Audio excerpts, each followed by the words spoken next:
I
had a friend he was on the football team actually, and he had told me about this thing called a rave, and I was like, well, what's that? It was a rave. He said, oh, it's this place people go and they do this dancing. He was like, here's a picture of me.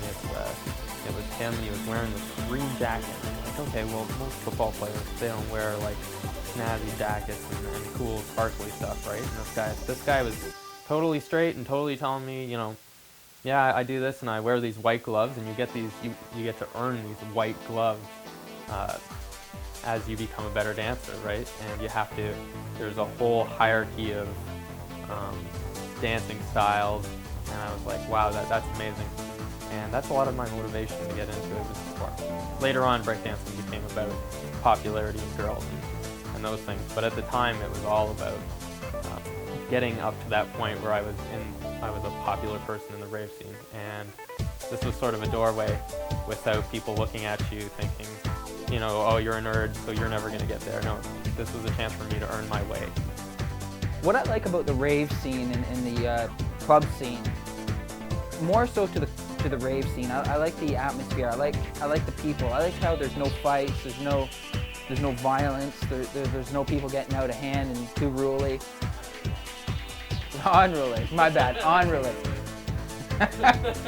My first rave was called Ghetto Tech in Kitchener, and it was in like a little club. So we go down in there, and a lot of hard, weird stuff. Now I've come to know it as rave music. I'm with a girl and a guy. They take me down there and they say, oh, don't worry, you know, we're gonna get separated, but that's okay. And I'm sort of like, well, what do you mean we're gonna get separated? Like, that kind of scares me because I don't know any of these people. I know a lot of them are probably drug addicts. So we go downstairs and it's really cool. When you go to a club setting, you see a lot of people and nobody's dancing and they're all just drinking beer and staring out at the dance floor, which is not really cool. But when you go to a rave, if you're not dancing on the dance floor, you look a little weird. So I get down here and everybody's dancing. I mean, the girls, the guys, you know, there's people beside the bathroom that are dancing, waiting in line. So that was really cool. All I could do back then, I had big white mitts on. I don't have any to show you, but big white mitts, and all I could do was this. And people would come up to me and go, wow, that is amazing. And I knew they were lying, but it made me feel good, and I met a lot of people. Popping's like,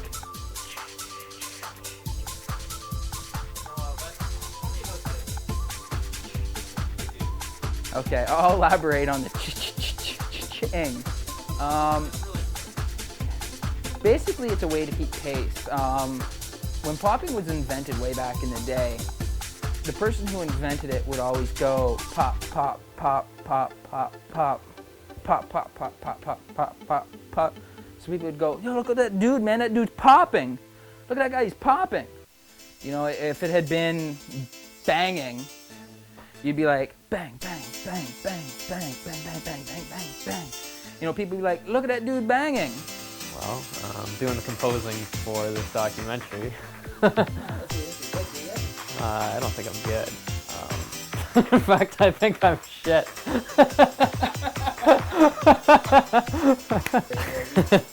I've made about 30 songs.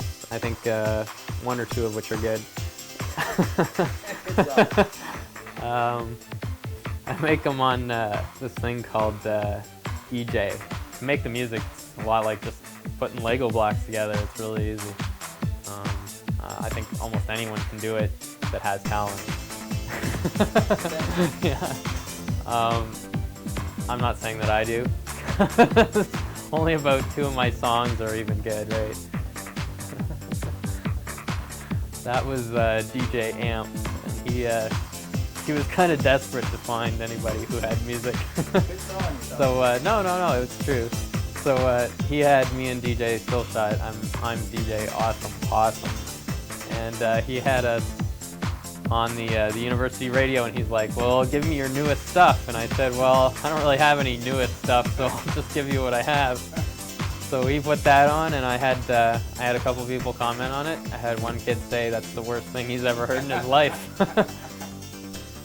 I've never done drugs, never done pot, never done ecstasy, never done cocaine. Twice, never done that twice. 3 times, but. So sweet.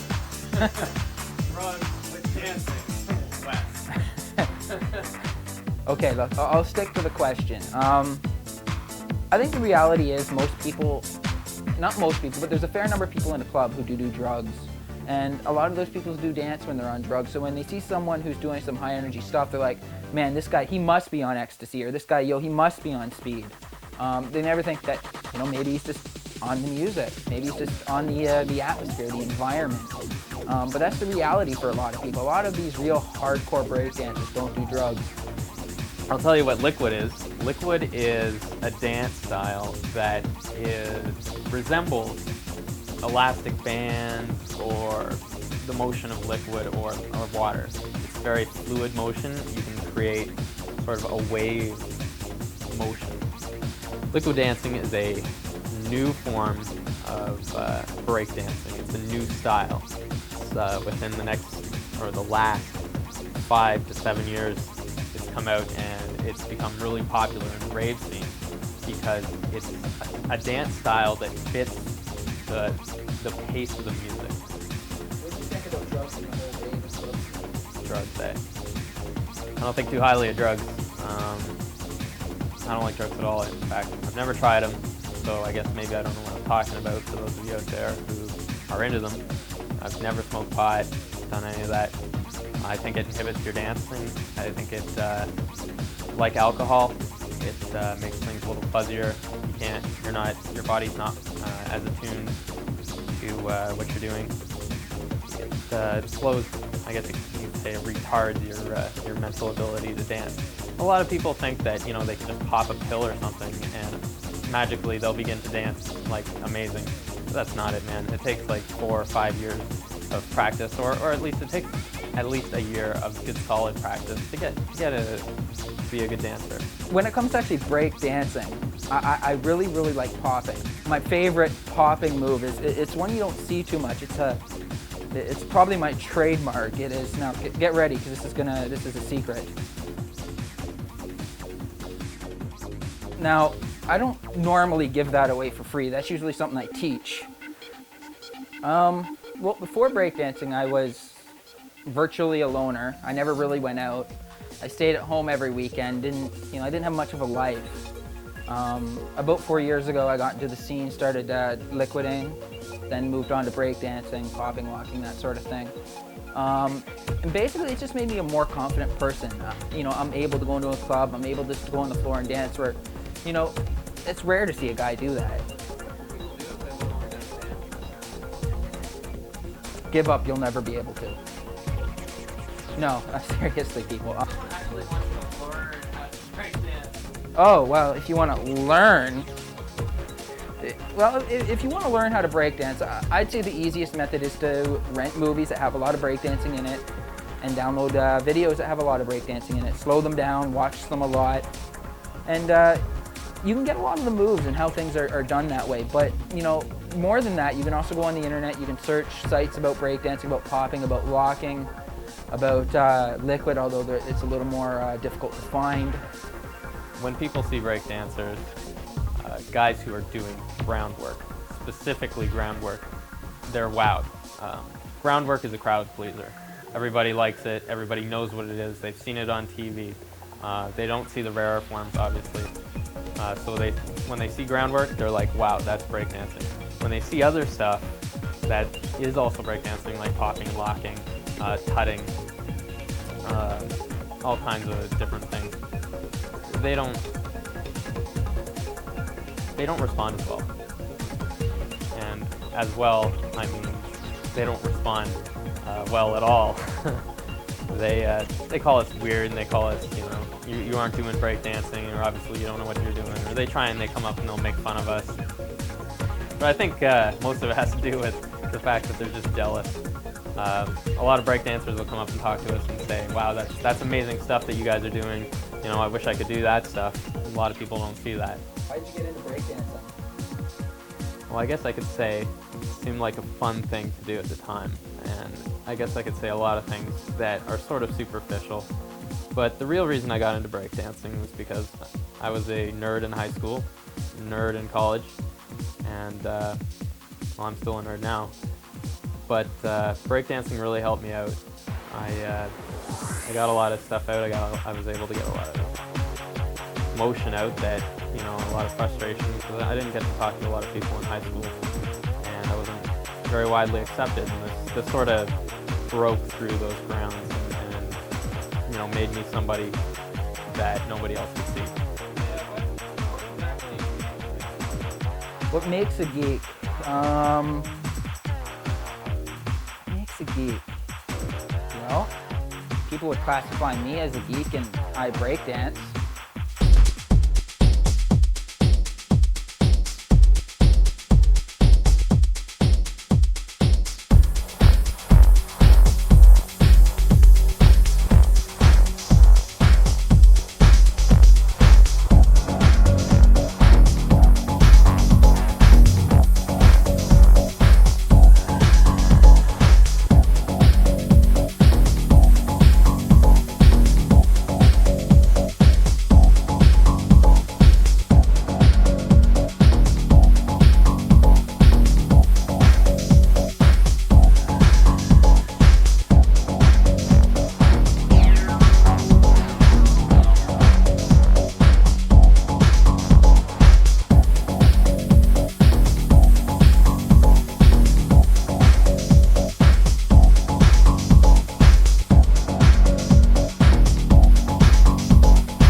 we? Yeah, I think we should. Okay. Just so they can master it, and that way, Okay. work for that. Okay. This is the last time. This is the last time I show this move. This is trademark. I haven't even showed anyone this. This is okay. Don't bite this damn move. I'm serious. Anyways, you turn your body over like this, raise up your arms, and go like that. Back, go like that. Back, go like that. Back, go like that. And you too can be a break dancer.